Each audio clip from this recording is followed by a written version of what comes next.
दोस्तों यह रहा मून मेरे घर से सीधी दूरी 3,84,000 किलोमीटर है। अभी कुछ ही टाइम पहले चंद्रयान 3 ने यहाँ लैंड किया है और इसके कुछ दिन पहले रसिया का लैंडर क्रैश भी कर गया क्योंकि रसिया मेरी तरह चांद पर सीधा निशाना बना रहा था कि इधर से सीधा ही निकल जाऊंगा और चंद्रयान से पहले पहुंचकर हिस्ट्री बना दूंगा। लेकिन बधाई हो, हिस्ट्री हमने बनाई है जिसकी अभी शुरुआत है। अभी समझते हैं कि चंद्रयान 3 आगे क्या क्या करने वाला है। इंडिया के पास में इतना पावरफुल रॉकेट नहीं है कि वह सीधा चांद पर जा सके, इसलिए इसरो ने स्मार्टली अर्थ और मून की ग्रेविटी का सहारा लेते हुए मात्र 615 करोड़ में चंद्रयान को चंद्रमा पर पहुंचा दिया। जब स्लो स्पीड में चलती हुई बस से उतरते हैं तो उसी की डायरेक्शन में उतरते हैं जिससे गिरने के चांस बहुत कम होते हैं। तो न्यूटन के पहले नियम law of inertia of motion को काम में लेते हुए चंद्रयान 3 अर्थ की डायरेक्शन में अपनी स्पीड के साथ में तालमेल बिठाकर उसके चारों ओर चक्कर लगाने से ग्रेविटेशनल खिंचाव को कम करता जाता है और धीरे धीरे दूर जाता रहेगा और एक कंडीशन आएगी जब वह अर्थ की ग्रेविटी को छोड़ के मून की ग्रेविटी में एंटर कर जाएगा और जो प्रोसेस अर्थ पर चल रही थी उसके जस्ट ऑपोजिट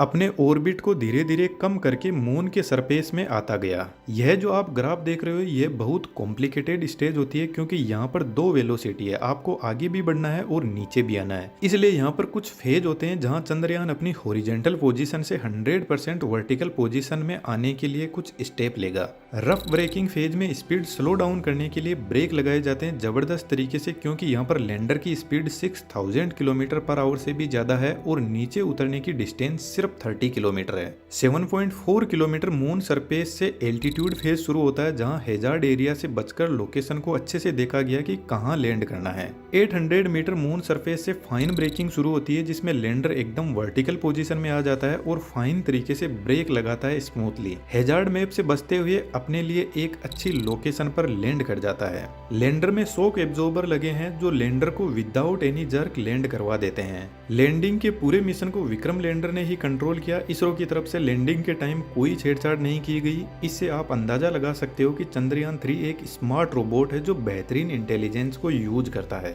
लैंड के 4 घंटे बाद रोवर लैंडर से बाहर निकलेगा क्योंकि विक्रम लैंडर ने मून की मॉर्निंग में लैंड किया है और मून की नाइट बहुत ठंडी होती है, -238 डिग्री सेंटीग्रेड टेम्परेचर रहता है। तो इस नेगेटिव टेम्परेचर का रोवर पर कोई ज्यादा रिवर्स इफेक्ट ना पड़े इसलिए पहले टेम्परेचर कंडीशन चेक की जाएगी, उसके बाद में रोवर नेविगेशन कैमरे की हेल्प से चांद की जमीन पर पैर रखेगा। इस रोवर की लाइफ 14 डेज की है अर्थ के हिसाब से क्योंकि मून पर अर्थ के 14 डेज का एक दिन होता है और अगले 14 डेज की रात। एक छोटे से क्वेश्चन का जवाब जरूर से कमेंट में लिखना, किस रीजन की वजह से मून पर इतने लंबे रात दिन होते हैं अर्थ के कंपेरिजन में। तो जब सनलाइट प्रेजेंट होगी तो रोवर पर लगे सोलर पैनल से इसको पावर मिलेगी। यह 15 वाट की पावर जनरेट करेंगे रोवर के लिए। रोवर में 2 पेलोड है। एक अल्फा पार्टिकल एक्सरे स्पेक्ट्रोमीटर लगा है जो मून पर मिट्टी और पत्थर से इन सभी एलिमेंट्स की खोज करेगा और second laser induced breakdown spectrometer जो पानी की जांच के लिए केमिकल कंपाउंड और मिनरलोजिकल कंपोजिशन की स्टडी करेगा। रोवर पूरे डाटा को लैंडर के पास में भेजेगा। लैंडर इस डेटा को डायरेक्ट अर्थ पर भी सेंड कर सकता है। इसके अलावा चंद्रयान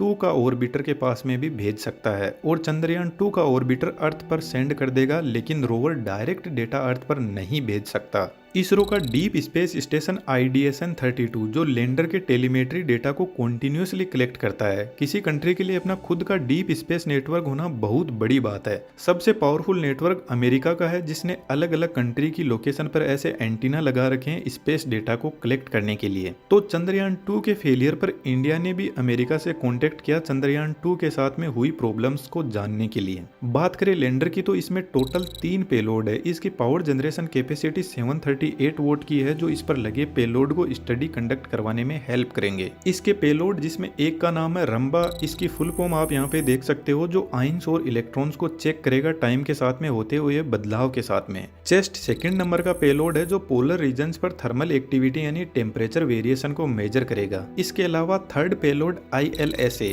जो बहुत ही इंपॉर्टेंट है, जो सिस्मोसिटी जिसको अर्थ पर अर्थक्वेक बोलते हैं और मून पर में भी मून क्वेक बोला जाए, उनको चेक करेगा। और मून के अंदर क्या है यह सब भी पता करने की कोशिश करेगा। आप देखोगे लैंडर पर और भी बहुत सारे सेंसर और डिवाइसेस लगी है जिनका काम अब लैंड होने के बाद कंप्लीट हो गया है। इनका काम बस इतना था कि लैंडर को सक्सेसफुली लैंड करवाया जाए। 14 डेज तक डेटा अर्थ पर भेजने के बाद रोवर लैंडर में चला जाएगा और यहाँ का टेम्परेचर -238 डिग्री सेंटीग्रेड तक रिड्यूस हो जाएगा। नेक्स्ट 14 डेज के बाद जब वापस साउथ पोल पर सनलाइट पहुंचेगी तो यदि रोवर और लैंडर के पार्ट्स काम करने लायक बचेंगे इतनी ठंड के बाद में, तो यह फिर से अपनी स्टडी कंटिन्यू करेगा जिसके चांस ज्यादा नहीं है। उसके बाद में लैंडर और रोवर हमेशा के लिए डेड हो जाएंगे। एक इम्पोर्टेंट बात मैं आपको बताना चाहता हूँ, चंद्रयान 3 का यह इतना बड़ा लॉन्च व्हीकल है जिसमें 90% फ्यूल ही होता है। इस टेबल को ध्यान से देखना, अर्थ से 62 किलोमीटर की हाइट पर सॉलिड रॉकेट बूस्टर व्हीकल से दूर हो जाते हैं और स्पीड होती है 1.96 किलोमीटर पर सेकेंड। उसके बाद में दूसरा लिक्विड इंजन स्टार्ट होता है जो व्हीकल को अर्थ से 175 किलोमीटर के एल्टीट्यूड पर स्पीड को 4.62 किलोमीटर पर सेकेंड पहुंचाकर सेपरेट हो जाता है। अब बड़ा इंटरेस्टिंग इंजन आता है जिसको क्रायोजेनिक इंजन बोलते हैं। यह मात्र 647 सेकंड तक पावर देते हैं चंद्रयान 3 को और इसकी स्पीड को 4.62 किलोमीटर पर सेकंड से 10.24 किलोमीटर पर सेकंड तक पहुंचा देते हैं। है ना इंटरेस्टिंग। इस स्पीड को हमारे गाड़ी के मीटर से कंपेयर करें तो जब यह इंजन चंद्रयान 3 को छोड़कर जाएगा तो उसकी स्पीड होगी 36,864 किलोमीटर पर आवर।